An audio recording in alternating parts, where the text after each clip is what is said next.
Tiene la palabra el ilustrísimo doctor don Miguel Ángel Hernández, secretario general de la Universidad Pontificia, para leer la memoria del curso 2014-2015. Puede sentarse.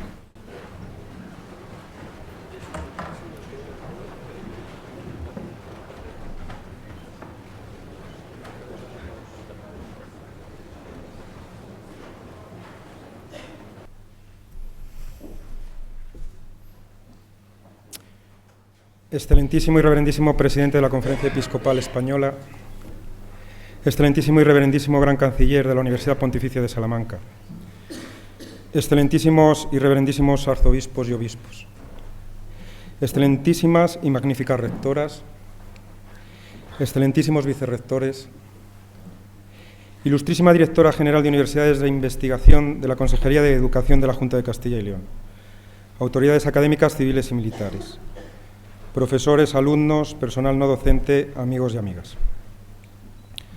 Memoria del curso 2014-2015. Punto primero, inauguración. La inauguración del curso de la Universidad Pontificia de Salamanca, perteneciente a la Conferencia Episcopal Española, tuvo lugar el martes 16 de septiembre de 2014. Los actos comenzaron con una concelebración solemne de la Eucaristía en la Iglesia de la Clerecía, presidida por el eminentísimo y reverendísimo don Ricardo Blázquez Pérez. El acto académico comenzó con la lectura de la memoria del curso académico 2013-2014 por parte del secretario general. A continuación, la profesora titular de Enfermería, doña Rosa Sánchez Barbero, con la lección inaugural titulada Salud vocal del docente y su prevención, explicó al auditorio que la voz, por ser el instrumento fundamental de comunicación del hombre, ha sido estudiada desde los inicios de nuestra civilización, tanto desde una perspectiva biológica como psicológica y social.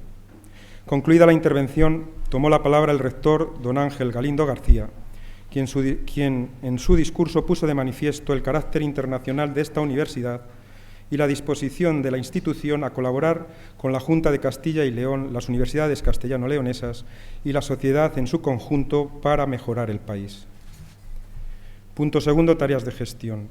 A lo largo de este curso académico, la actividad de los órganos de gobierno ha sido intensa.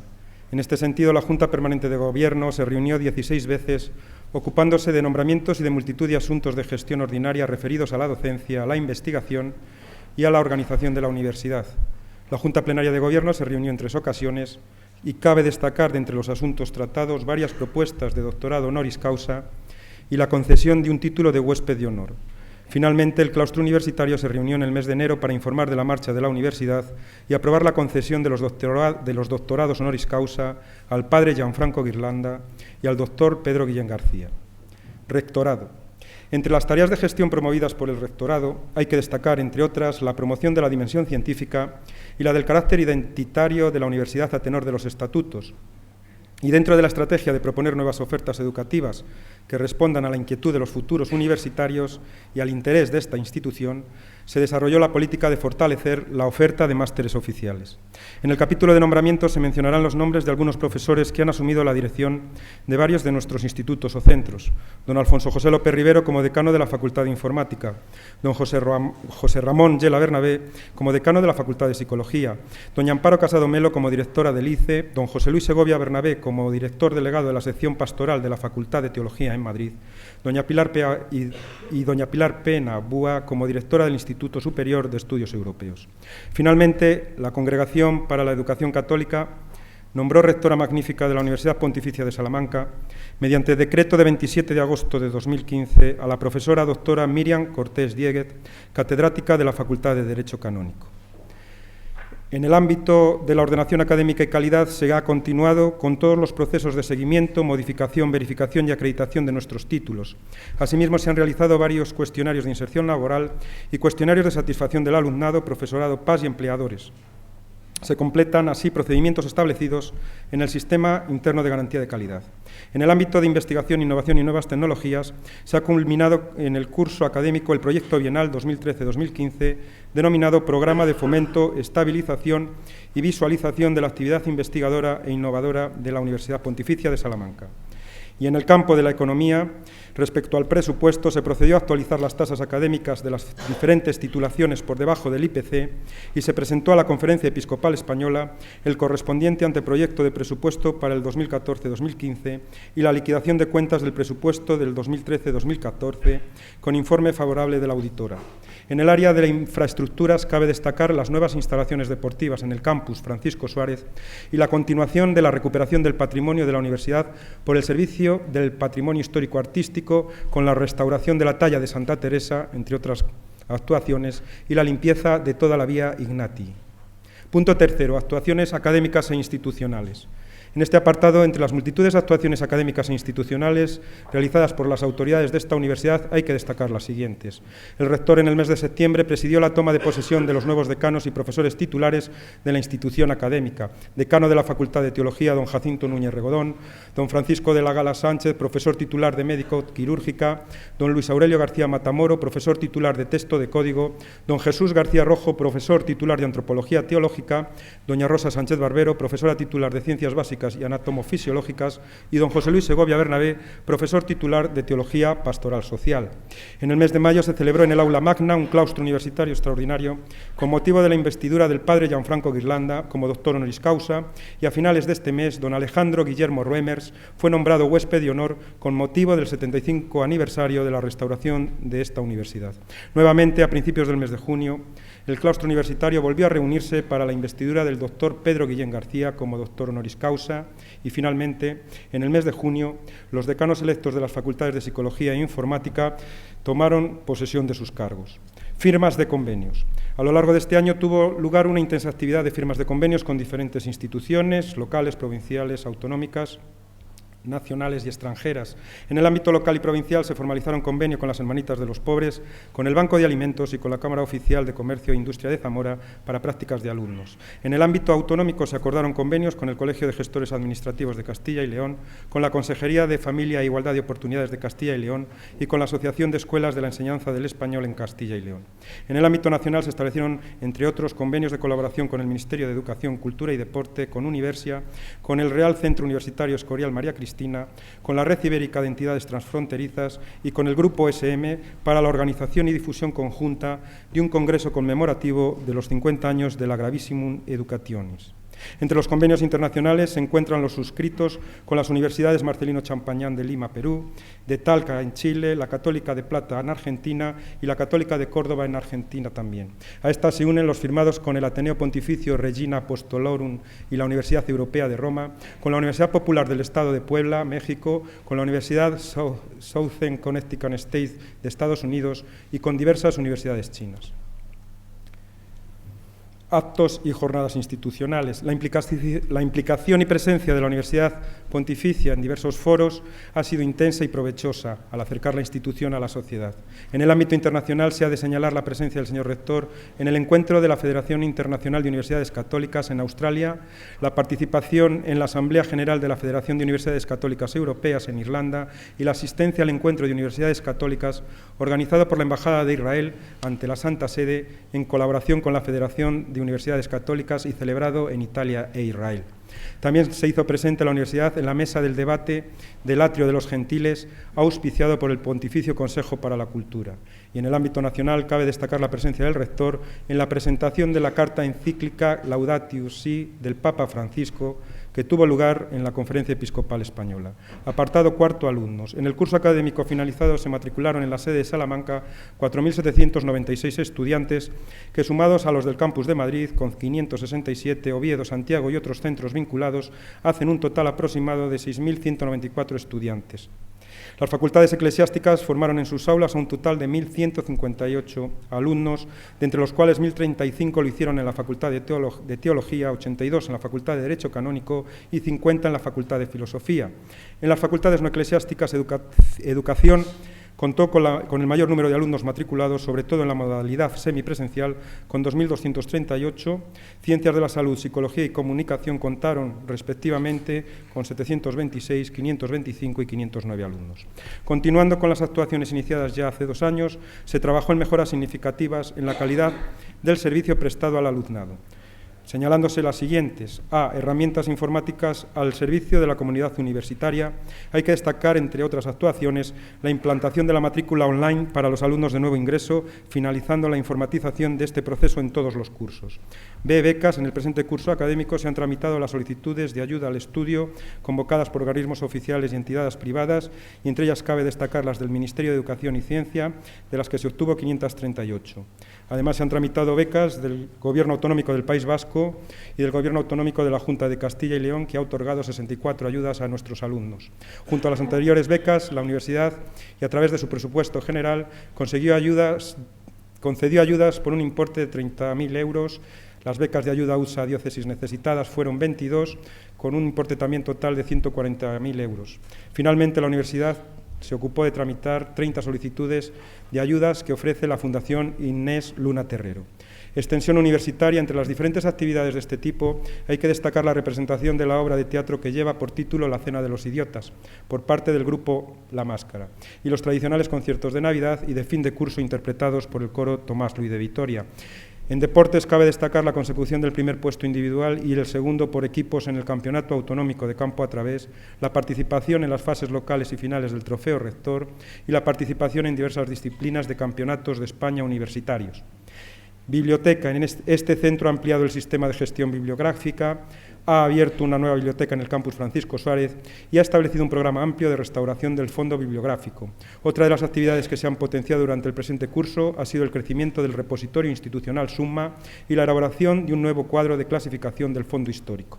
Pastoral universitaria. La pastoral universitaria ha tenido este año, junto a las celebraciones eucarísticas diarias, las de carácter institucional y la presencia de la pastoral en acontecimientos académicos y festivos. Punto quinto y último, vida de nuestros centros, instituciones y servicios. Facultad de Teología. Cabe reseñar la celebración de las 46 jornadas de teología que trataron el tema Experiencias del mundo, misterio de Dios, la celebración de las 26 Semana de Teología Pastoral del Instituto Superior de Pastoral de Madrid, que trató el tema de la conversión pastoral, y las 29 conversaciones de Salamanca, que versaron sobre la enseñanza de la historia de la Iglesia hoy. En este contexto se ha de señalar la segunda edición de Diálogos de Yuste con el tema Cristianismo y Europa, organizada junto a las facultades de Filosofía y Derecho Canónico en el monasterio de Yuste. Y en el ámbito formativo se puso en marcha el experto pastoral con jóvenes en unión con la diócesis de Salamanca y con especial solemnidad celebró la fiesta de la facultad en el 75 aniversario de su restauración, que contó con la presencia del cardenal Zenon Grocholewski. La Facultad de Derecho Canónico inició el pasado mes de octubre con gran acogida un nuevo máster titulado Máster en Derecho Matrimonial y Procesal para Profesionales del Foro y organizó las cuartas jornadas de actualidad canónica con el tema Cuestiones de Derecho de la Vida consagrada en la Iglesia particular. En colaboración con la Biblioteca de Autores Cristianos, los profesores de la facultad actualizaron los comentarios al Código de Cánones de las Iglesias Orientales y a finales de julio la facultad eligió al profesor don Luis Aurelio García Matamoro nuevo decano. Académicamente, lo más relevante de la Facultad de Filosofía fueron las siguientes actividades: el simposium sobre historia del aristotelismo, Aspasio y el primer comentario a la ética nicomaquea, libro primero. La cátedra Fernando Rielo organizó una jornada académica titulada Antropología, Psicoética y Mística y colaboró y participó en el cuarto Seminario Internacional sobre Edición y Traducción de Fuentes Manuscritas. Asimismo, se presentaron los dos nuevos ejemplares de las revistas de la Facultad, el Mántica y Cuadernos Salmantinos de Filosofía. En la Facultad de Educación se realizaron un sinfín de actuaciones académicas y tuvieron también lugar diversos hechos relevantes, de entre los cuales hacemos la siguiente selección. En el apartado de jornadas académicas y con motivo de las fiestas de la facultad se celebró la 34 Cátedra Extraordinaria de San José de Calasán, patrocinada por la Orden de las Escuelas Pías, donde se trató el tema la formación permanente del profesorado hacia lo prioritario y, por otro lado, editaron el libro Educación 2.0, Aprendizaje Cooperativo y organizaron la cuarta peregrinación Camino de Santiago durante la Semana de Pascua. El Instituto de Estudios Maristas también llevó a cabo las sextas jornadas del Instituto de Estudios Maristas, la pobreza infantil en España, y colaboró en la firma de convenios con la Universidad Marcelino Champañán de Lima, Perú, y la Universidad Marista de Guadalajara, México. Finalmente, este curso académico se jubilaron los profesores doña Aurora Moro Baizán, don José Sarrión Cayuela y don Antonio Rodríguez Aldecoa. La Facultad de Psicología concentró parte de sus esfuerzos en la consolidación del máster oficial en Psicología General Sanitaria y en la puesta en marcha de un servicio de atención psicológica dependiente de la universidad. Y en el mes de julio eligió a don José Ramón Yela Bernabé como decano. Asimismo, trabajó en la propuesta de un nuevo máster oficial en intervención psicosocial. La Facultad de Comunicación actualizó diversos títulos de máster, entre ellos el de Comunicación Política, máster en Asesoría Jurídica de Empresa y el experto en Comunicación Social. Por otro lado, el Consejo aprobó la propuesta de doctorado honoris causa en la persona de don Juan José Almagro García y a finales de julio la Facultad eligió a una nueva decana, doña Asunción Escribano Hernández, nombrada por el Gran Canciller a finales de dicho mes. La Facultad de Informática puso en marcha un nuevo posgrado online para Iberoamérica, máster en programación de apps para dispositivos móviles, e inició los trámites para impartir en la sede de Salamanca el máster oficial en gestión de proyectos tecnológicos. Respecto a las transferencias de resultados de investigación, obtuvo el modelo de utilidad de una mesa interactiva para la proyección de contenido multimedia y, finalmente, en el capítulo de nombramientos, en marzo la Facultad eligió un nuevo decano, el catedrático de Investigación Operativa, don Alfonso José López Rivero.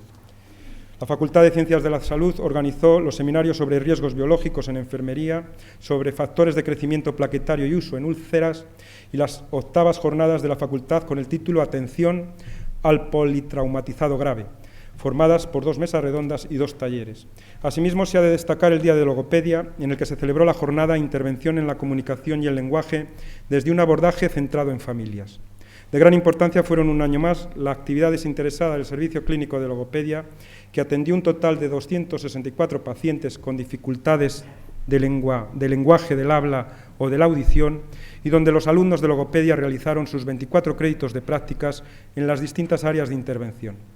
El Instituto de Ciencias de la Educación centró sus esfuerzos en consolidar el máster universitario en formación del profesorado de Educación Secundaria Obligatoria y Bachillerato FP y Enseñanza de Idiomas, que en su 7ª edición ha visto incrementado en más del triple el alumnado de sus 11 especialidades y ha superado el proceso de acreditación del máster como título oficial por parte de la SUCIL. También desde el ICE se fomentó el plan de formación destinado a la actuación de perfeccionamiento del profesorado en nuevas tecnologías y estrategias docentes a través de diversas actividades formativas, destacando las 5ª jornadas de intercambio de buenas prácticas docentes. El Instituto Superior de Ciencias de la Familia continuó centrando sus esfuerzos en consolidar el máster en orientación y mediación familiar. Este año fue una realidad la oferta del máster en la Isla Bonita, Puerto Rico. Respecto a las actividades académicas, se organizaron las jornadas de mediación en marzo de 2014. Dichas jornadas llevaron por tema la mediación en Europa, intervención integral en contextos familiares y sociales. El Centro de Orientación y Mediación Familiar abrió el servicio de mediación familiar preventiva integral, desde el que se han mediado en relaciones de pareja y en relaciones fraternas y paternofiliales. Este año se han atendido 119 casos en orientación familiar y 15 en mediación familiar. Además, ha incrementado su labor de servicio a las familias, beneficiando a 285 personas. El Instituto Español Bíblico y Arqueológico, Casa de Santiago en Jerusalén, acogió a un total de 18 estudiantes e investigadores españoles en ciencias bíblicas y arqueología bíblica, patrocinando la realización de excavaciones arqueológicas en Tierra Santa. Se está trabajando en la implantación de una visita de estudio en coordinación con las facultades teológicas de toda España y que imparten teología bíblica. El Instituto de Historia y Ciencias Eclesiásticas Fray Luis de León tuvo gran parte de la actividad del presente curso destinada a la conclusión y difusión de los resultados del Congreso Internacional La Universidad Pontificia de Salamanca en la Edad Media, celebrado el año 2013. Asimismo, organizó el 4º Seminario Internacional de Edición y Traducción de Fuentes, que tuvo por título Cuestiones metodológicas y ciencias eclesiásticas. El Instituto de Pensamiento Iberoamericano organizó las 5ª jornadas de pensamiento iberoamericano, que tuvieron por temas las raíces hispanas de los Estados Unidos y las jornadas hispano-portuguesas sobre poesía y trascendencia. La Escuela de Doctorado dedicó gran parte de su trabajo a la aprobación de títulos de posgrado en la universidad, propios y oficiales, y continuó desarrollando estrategias de comunicación y difusión de másteres y doctorado con el objetivo de aumentar la visibilidad de los títulos. La Fundación General Escuela de Salamanca puso en marcha el programa Suma de prácticas en empresas para titulados, el programa de colaboración con el sector empresarial, la consolidación y apertura de nuevos perfiles del servicio de orientación laboral y la gestión de más de 40 prácticas académicas externas para alumnos de la universidad. El Servicio de Publicaciones creó la plataforma para la venta online de los libros universitarios españoles e iberoamericanos, publicó 23 libros, 13 volúmenes de revistas y 11 extractos de tesis doctorales. Además, empezó una nueva colección, la del Instituto de Estudios Maristas. Y el Servicio de Relaciones Internacionales realizó visitas institucionales a Reino Unido, China y Estados Unidos. Asimismo, formalizó 15 convenios de cooperación con entidades e instituciones foráneas y se continuó gestionando una notable cantidad de becas Erasmus y SICUE. El Servicio de Lengua y Cultura Españolas organizó programas de español para alumnos Erasmus, estudiantes provenientes de China y de high schools de distintos países, en los que participaron un importante número de estudiantes. Finalmente, el Servicio de Idiomas organizó cursos especiales de inglés, francés, alemán y chino para alumnos de las diferentes facultades de la universidad y alumnos externos. Septiembre de 2015, Sic Transit Gloria Mundi.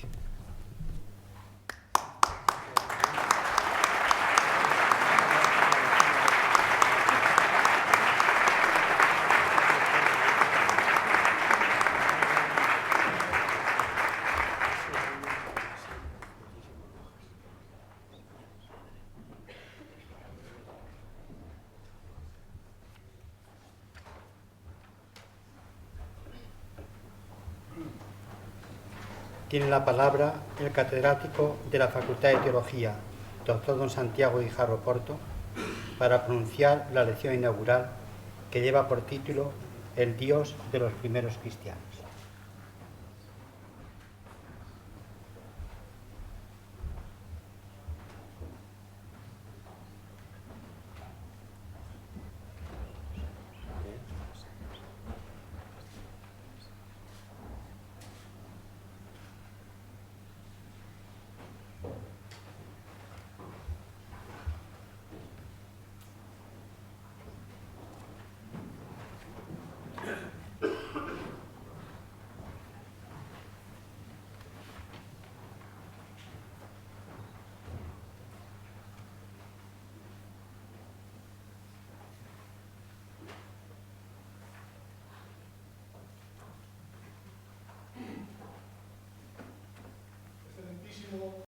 Excelentísimo y reverendísimo Gran Canciller de la Universidad Pontificia de Salamanca, excelentísimo y reverendísimo señor presidente de la Conferencia Episcopal, excelentísima y magnífica señora rectora, reverendísimos señores arzobispo y obispos, excelentísimas autoridades académicas, civiles y militares, estimados profesores, alumnos, personal de administración y servicios, queridos amigos y amigas.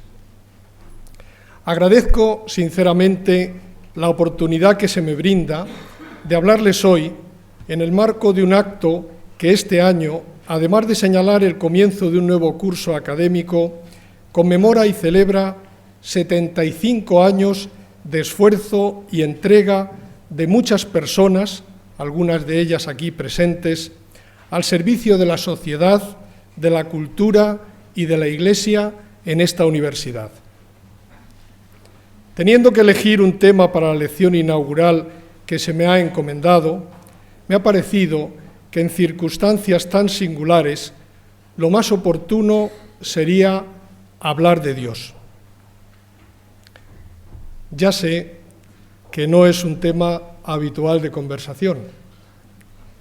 Y sé también que durante el último siglo Europa ha ido desvinculándose progresivamente de sus raíces cristianas, haciendo de Dios un extraño en nuestra casa.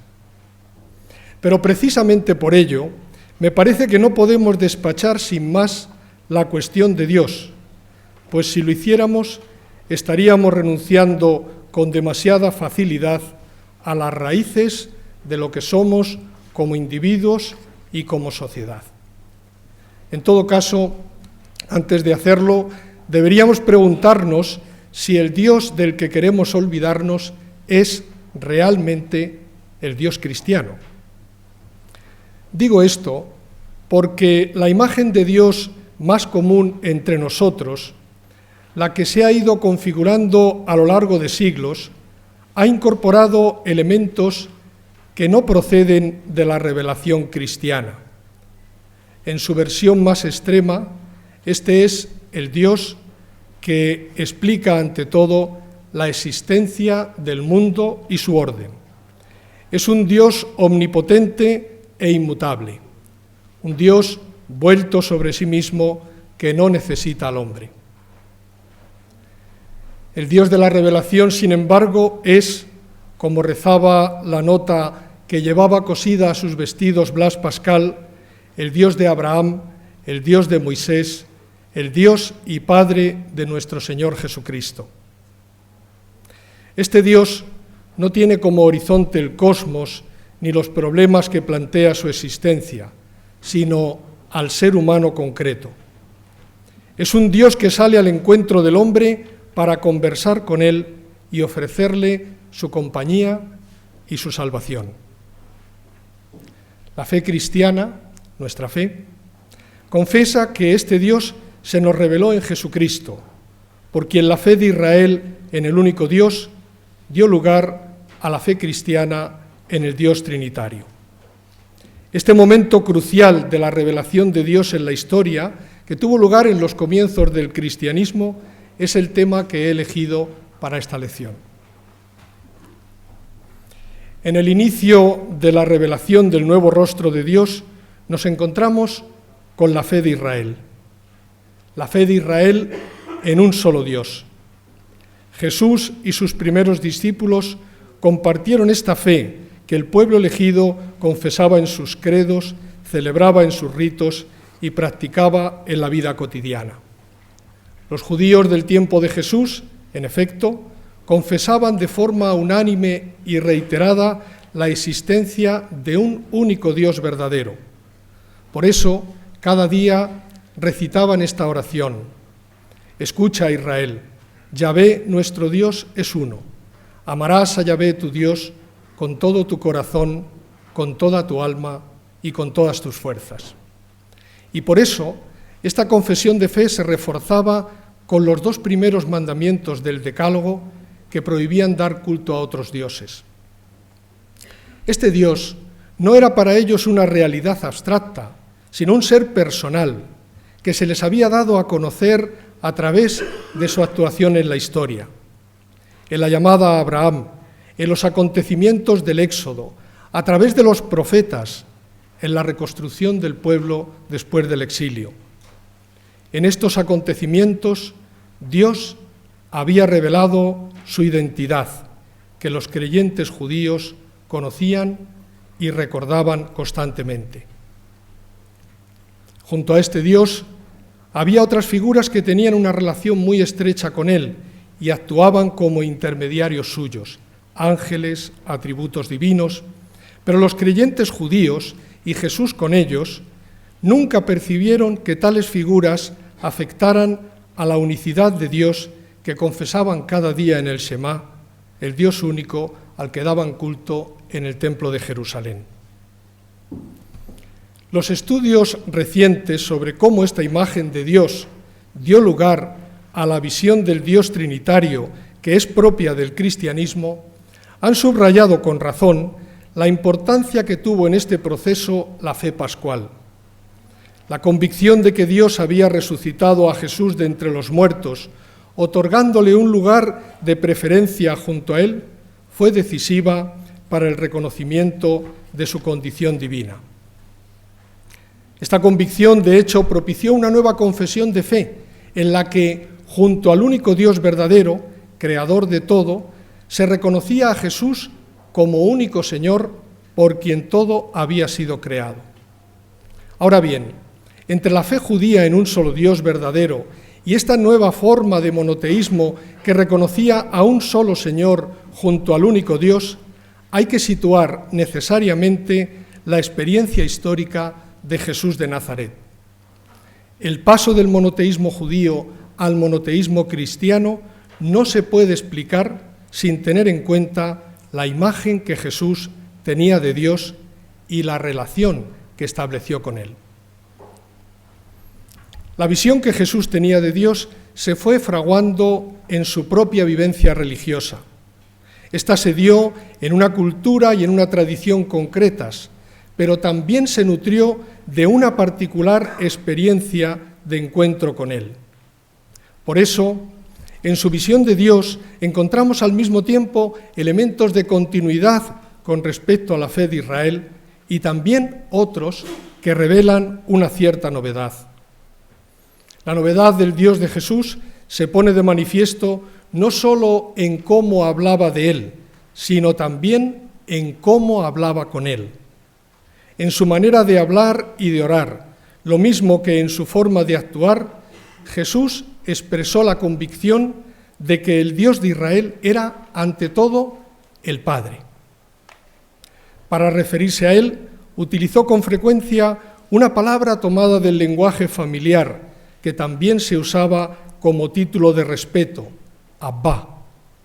En los dichos que con más seguridad pueden atribuirse a Jesús, Dios se revela en efecto como un Padre bondadoso y misericordioso que perdona, un Dios que hace salir el sol sobre buenos y malos, como un Padre solícito que está pendiente de lo que necesitan sus hijos y les revela sus designios más secretos.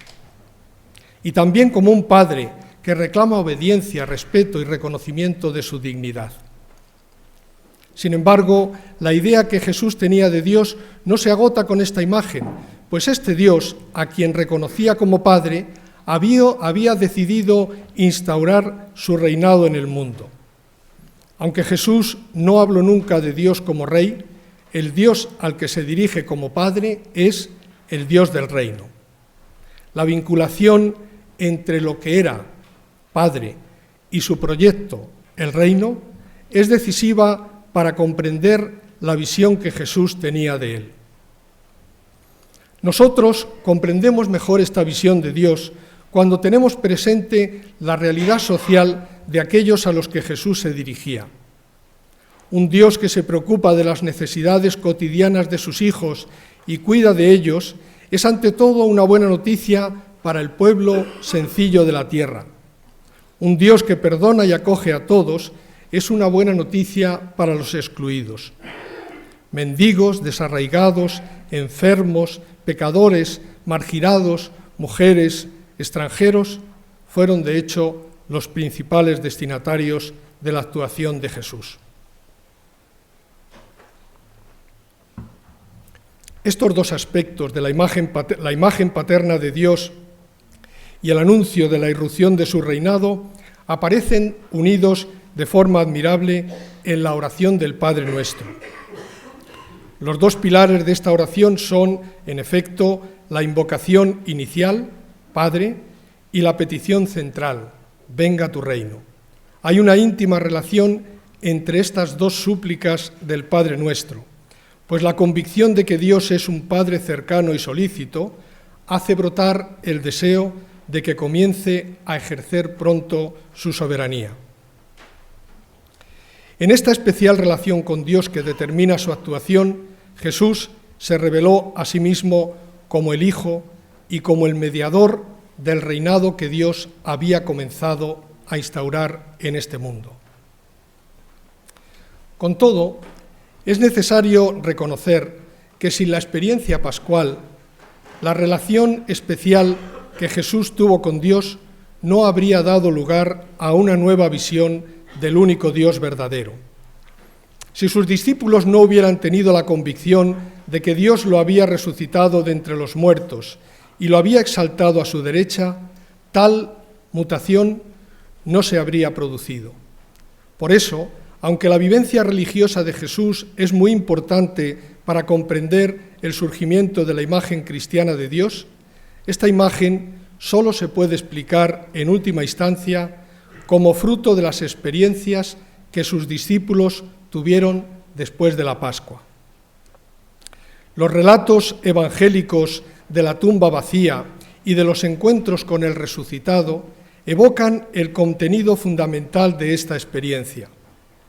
En ellos, en efecto, no solo se subraya el hecho de que Jesús había abandonado el reino de la muerte, sino que manifiesta la certeza de que estaba vivo.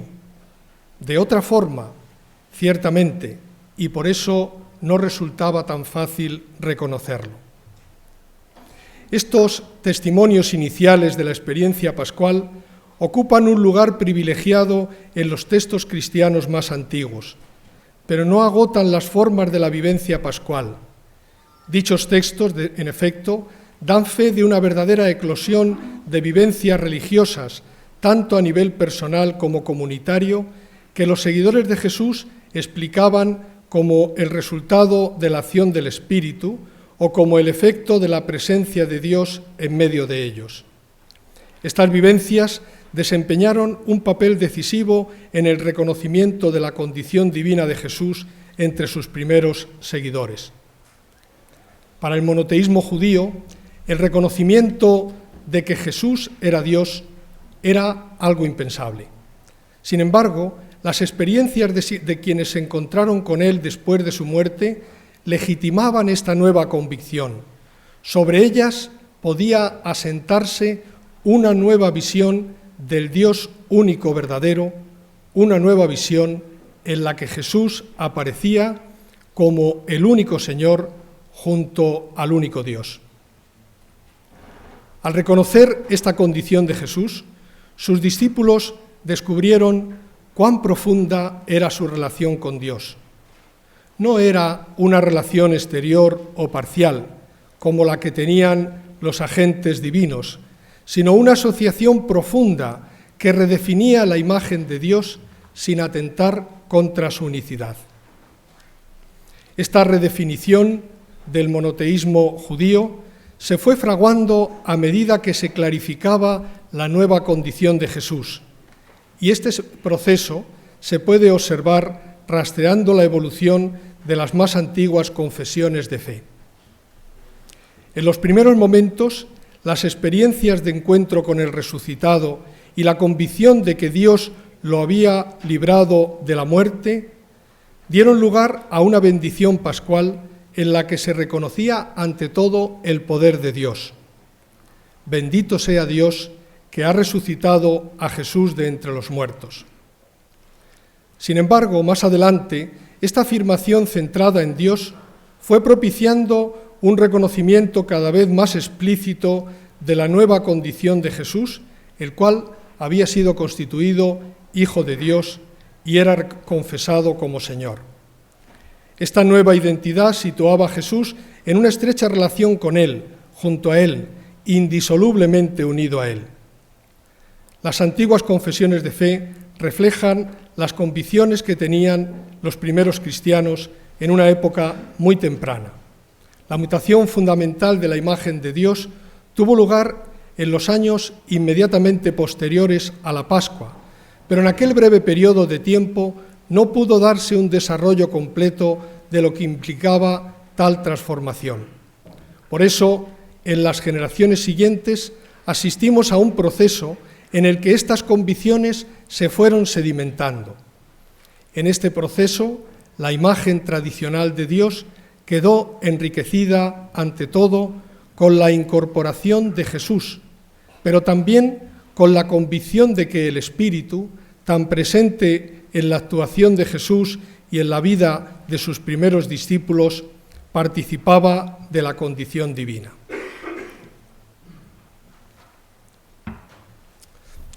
Tengo que poner fin ya a mi discurso, pero antes de hacerlo, me gustaría volver sobre la pregunta planteada al comienzo. He afirmado que Dios se está convirtiendo en un extraño en nuestra casa, es decir, en esta casa común que es Europa, cuna de la civilización occidental tal como hoy la conocemos. Motivado por esta situación, me he preguntado si el Dios que se está convirtiendo para nosotros en un extraño es en realidad el Dios de la revelación y no un Dios que nosotros mismos nos hemos creado. He querido remontarme al momento originario en que se produjo la redefinición del monoteísmo judío, el momento en el que se forjó la imagen cristiana de Dios, porque estoy convencido de que el cristianismo posee una enorme capacidad para volver críticamente sobre sus orígenes y dejarse interpelar por ellos. Esta mirada retrospectiva nos ha mostrado, en primer lugar, cómo era el Dios de Jesús. Para hablar de él, utilizó dos metáforas muy comunes en su cultura. La primera, tomada del ámbito doméstico, describía a Dios como un padre providente que se preocupa por sus hijos y no los abandona. La segunda, tomada del ámbito de la vida pública, hablaba de su reinado, que había comenzado a implantarse en el mundo. En la conjunción de estas dos metáforas se revela un Dios que toma en serio al ser humano, no solo para proporcionarle un apoyo incondicional, sino también para invitarle a trascender su propia limitación al abrir para él un proyecto de futuro. Por otro lado, el reconocimiento de la condición divina de Jesús y del Espíritu, que los primeros discípulos fueron descubriendo progresivamente, no solo puso las bases para la posterior definición del dogma trinitario, sino que reveló el ser más profundo de Dios, un Dios que se ha comprometido con el ser humano. Este Dios no solo lo ha creado a su imagen y semejanza, sino que ha asumido su propia condición, mostrando así que nada de lo nuestro le es ajeno. Con estas breves pinceladas, espero haber mostrado que el Dios de la revelación no es el ser inmutable y lejano que todo lo determina, sino alguien cercano al hombre que se compromete con él y le abre con su promesa un nuevo horizonte. Este Dios sigue interpelando a los hombres y mujeres de hoy. Basta con que se lo mostremos tal como Él se nos ha dado a conocer. Muchas gracias.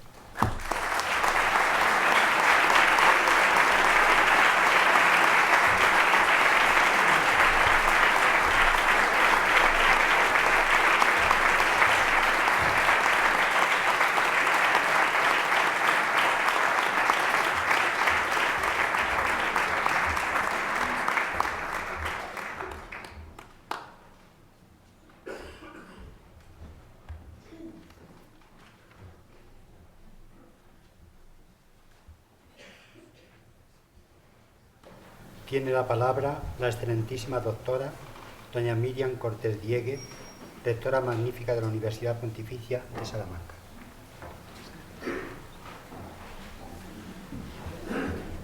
Eminentísimo y reverendísimo presidente de la Conferencia Episcopal Española y del Patronato de la Universidad Pontificia de Salamanca. Excelentísimo y reverendísimo Gran Canciller. Excelentísima y magnífica rectora de la Universidad Europea Miguel de Cervantes. Ilustrísima directora general de Universidades e Investigación de la Consejería de Educación de la Junta de Castilla y León. Excelentísimos y reverendísimos arzobispo castrense y obispos de Ávila y Zamora. Excelentísimo presidente ejecutivo del Patronato de la Universidad Pontificia. Excelentísimos vicerrectores de la Universidad de Salamanca y Pontificia de Salamanca. Ilustrísimo señor secretario general de la Conferencia Episcopal Española. Excelentísimas e ilustrísimas autoridades civiles y militares, representante consular y demás autoridades. Miembros de la Conferencia Episcopal, representantes institucionales y empresarios. Ilustrísimos decanos, directores y miembros del claustro, profesores, alumnos, personal no docente, amigos y amigas. Celebramos la inauguración solemne del curso 2015-2016 en el día de hoy porque es una fecha señalada. Se cumplen nada menos que 75 años desde que la Santa Sede, mediante decreto de 25 de septiembre de 1940, erigió las facultades de Sagrada Teología y Derecho Canónico en la Universidad Pontificia de Salamanca. Celebrar cualquier aniversario es siempre una ocasión y una oportunidad para la reflexión. En primer lugar, para recordar de dónde venimos. En segundo lugar, para ser conscientes de dónde estamos. Y por último, aclarado lo anterior, plantearse el camino a seguir en adelante. Comencemos, pues, con lo primero, es decir, haciendo memoria de nuestros orígenes, de nuestra propia historia, que comenzó a escribirse muchos siglos atrás, allá por el XIII. Pero antes de hacer este pequeño apunte histórico, me parece oportuno citar una advertencia que no hace mucho leía en un libro de Joseph Ratzinger.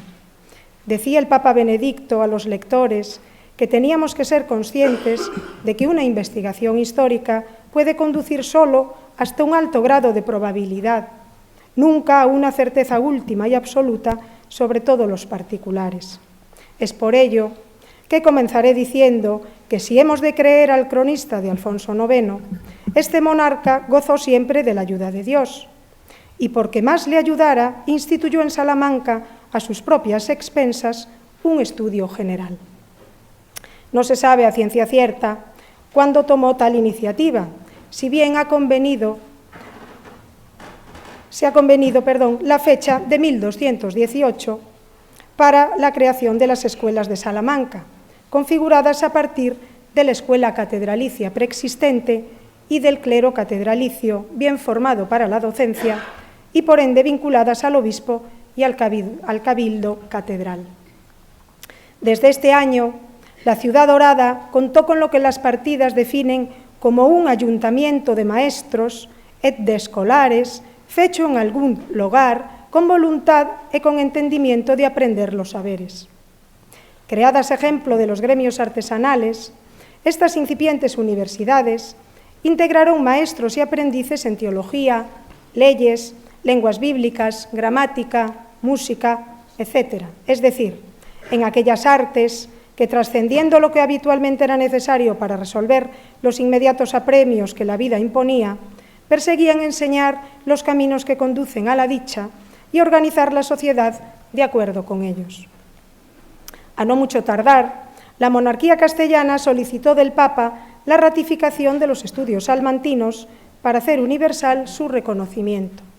Una bula del Papa Alejandro IV, fechada en Nápoles en abril de 1255, otorgaba el rango de pontificia a la Universidad de Salamanca, daba validez en todo el orbe a sus graduaciones y calificaba a esta ciudad como una de las 4 lumbreras del mundo. Tal documento sería el primero de una prolongada serie con la cual los pontífices distinguieron a la institución, que en adelante se honró durante siglos con el doble título de Pontificia y Regia. Cabe destacar que el primer sello que tuvo la universidad, de gran importancia para ella, puesto que confería a la corporación personalidad propia, fue autorizado por el mismo Alejandro IV. Aunque no se conserva aquel primero, de los modelos posteriores conocidos se puede deducir que probablemente era de forma circular y que en él aparecía el Papa y los clérigos con las armas reales y pontificias. No en vano fueron los pontífices, especialmente a lo largo de los siglos XIV y XV, quienes dotaron a la universidad de constituciones propias, aportaron gran parte de la financiación necesaria para sostener y ampliar sus estudios, surtieron su biblioteca y patrocinaron sus edificios. De todo ello ha quedado memoria en documentos, sellos, escudos, inscripciones y otros memoriales en archivos, fachadas, capillas, bibliotecas o puertas de los edificios históricos que son por todos conocidos.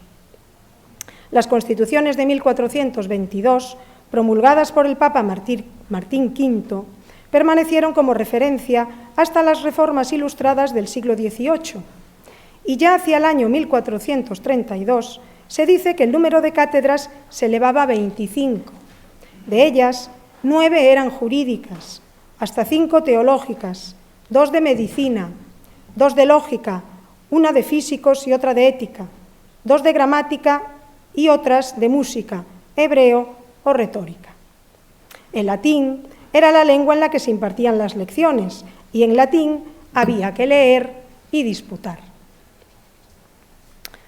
Solo las desventuras revolucionarias del siglo XIX español, al que uno de nuestros grandes poetas, Pedro Salinas, atribuye los infortunios de nuestra cultura, quebraron esta armonía, quiebra consumada cuando en 1852 fueron suprimidas de la universidad las facultades de Teología y Derecho Canónico, que representaban en ella la última presencia de la Santa Sede, consumando así la erradicación de las ciencias eclesiásticas de las aulas universitarias, donde habían tenido su lugar natural desde los orígenes de la Universidad de Salamanca.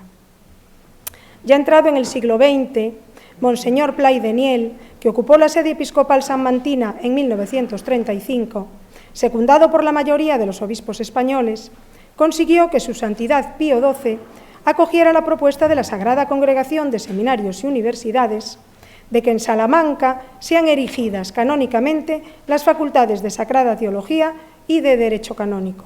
Así lo comunicaba el nuncio en España una carta firmada por el cardenal prefecto de la Congregación y por el arzobispo secretario, datada el 25 de septiembre de 1940, hace exactamente 75 años. Desde el primer momento, Monseñor Pla i Deniel hizo notar que se procuraría la aprobación de otras facultades y así, sucesivamente, se crearon las facultades de Filosofía, Pedagogía, Filología Bíblica Trilingüe, Ciencias Políticas y Sociología, Psicología, las escuelas universitarias de Magisterio, Logopedia y Enfermería, la Facultad de Ciencias de la Información e Informática. De esta forma, se ha cumplido la voluntad fundacional de los obispos de que la nueva Universidad Pontificia entroncase con aquella Salamanca universitaria que en la historia se nombra siempre junto a París, Oxford y Bolonia. Y de esta suerte, tras una interrupción de casi 100 años, se reanudaba la tradición secular que de un centro de estudios establecido en la ciudad salmantina pudiera conferir grados académicos reconocidos por la sede apostólica y con ella por todo el orbe católico. Con este gesto, la sede apostólica colaboraba a enriquecer el título de gloria que había hecho famoso el nombre de Salamanca en el mundo y hacía posible decir con un sentido nuevo: Salamanca sigue enseñando, iterum salmantica docet. Siendo esto así, junto al honor y la responsabilidad de sentirnos herederos de tan grandes maestros como Fray Luis de León, Francisco de Victoria o el mismo Unamuno, hemos de ser conscientes del momento que vivimos. Sin renunciar a lo inmutable, es decir, a nuestro ideario católico, esta universidad, que desde 1970 pertenece a la Conferencia Episcopal Española, ha de vivir y competir en el siglo XXI, lo cual no resulta una tarea simple. Por ello, hemos de replantearnos constantemente nuestros objetivos, especialmente aquellos relacionados con la innovación, la gestión del talento o la oferta en función de la demanda empresarial. Nuestra vocación docente exige un gran compromiso y muchas renuncias, pero el esfuerzo vale la pena. Educar es cada día más difícil, se podía leer en un gran titular, y yo pensé, pues si cada día va a ser peor, pongámonos a la obra cuanto antes. Se habla mucho de la importancia de educar en valores, pero también de la imitación de modelos, lo que significa que solo los discursos no harán penetrar en nuestros alumnos los valores propuestos. Por ejemplo, un profesor que forma futuros maestros ha de mostrar especial consideración hacia los alumnos con más dificultades y hacia aquellos que necesitan más ayuda, y no limitarse a señalar su falta de capacidad o esfuerzo. De lo contrario, esos alumnos, cuando lleguen a sus aulas y estén ante sus propios alumnos, no favorecerán un sistema educativo que compense las desigualdades sociales, porque no es eso lo que han visto en el modelo que han tenido. Nuestra condición de universidad católica nos obliga a abrirnos lo más posible al mundo y a demostrar en todas partes, con espíritu colaborador, que el diálogo fe-cultura en el que estamos comprometidos da alas y sentido a todas las ciencias y las pone al servicio del bien del hombre y de la humanidad. Por ello, queremos ampliar nuestra presencia en otros países, así como recibir de ellos alumnos e investigadores. Hablar de innovación y excelencia académica es fácil, pero conseguirla y mantenerla no lo es en absoluto. Probablemente todos sepamos por experiencia propia que las dificultades agudizan la inteligencia o que a veces equivocarse sirve para comenzar de nuevo con más pasión. Pues así, con inteligencia y pasión, afrontaremos juntos los desafíos que tenemos delante. Algunos de los mayores son, sin duda, consolidar a nuestros profesores como investigadores competitivos, ofreciéndoles la formación necesaria, al personal no docente como profesionales altamente cualificados y a nuestros alumnos como trabajadores atractivos para las empresas o promotores de su propio puesto de trabajo. Otro gran reto es continuar a la vanguardia de las nuevas infraestructuras tecnológicas que forman el nuevo entorno de la educación. En este sentido, nuestra universidad apuesta por los nuevos contextos de aprendizaje, por las metodologías emergentes y las herramientas digitales puestas al servicio del alumno, sin olvidar nunca que él, como persona, es lo primero y esencial, y que su motivación en el estudio y el logro de sus aspiraciones es nuestro motor como universidad. La excelencia académica de quienes, como docentes, sean guía en ese camino será la garantía de que ellos adquieran en su paso por la universidad las destrezas, habilidades, conocimientos y aptitudes necesarias para ser profesionales de éxito en la era digital. Al hacer memoria de nuestros 75 años, queremos tener un recuerdo agradecido del cardenal Pla y Deniel, de los obispos metropolitanos y obispos españoles que apoyaron su proyecto, de las diócesis y congregaciones religiosas que confiaron en él, así como de los rectores, profesores y alumnos, personal de administración y servicios que han conseguido hacer de nuestra universidad una casa entrañable. Empezamos un nuevo curso con un cambio en el rectorado. No es ahora momento adecuado para ofrecer un programa o repetir lo ya dicho, ni tampoco lugar para hacer un elenco de tareas pendientes. Lo único que quiero reiterar, en nombre de todo el equipo rectoral, es nuestro decidido compromiso para trabajar con determinación, prudencia y espíritu de diálogo, favoreciendo cauces de colaboración para que seamos todos los implicados en labrar el mejor presente y futuro para esta universidad que hoy celebra su 75 aniversario. Termino agradeciendo a todos los presentes la compañía que nos brindan y la dedicación de su tiempo. A los nuevos vicerrectores que hoy se estrenan su increíble vitalidad y su enorme compromiso.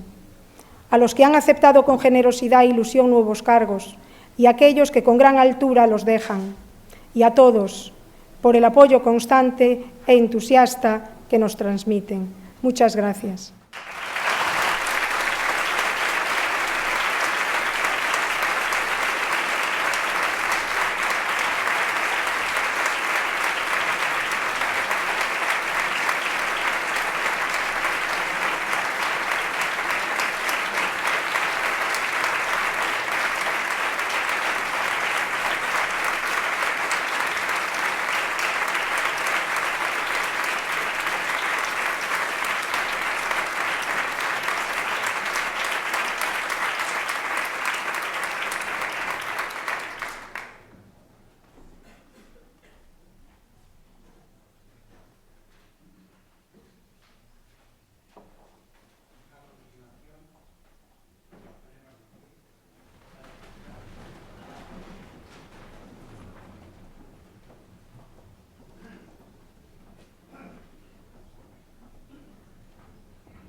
nombre de Su Santidad el Papa Francisco, declaro inaugurado el curso académico 2015-2016 en la Universidad Pontificia de Salamanca.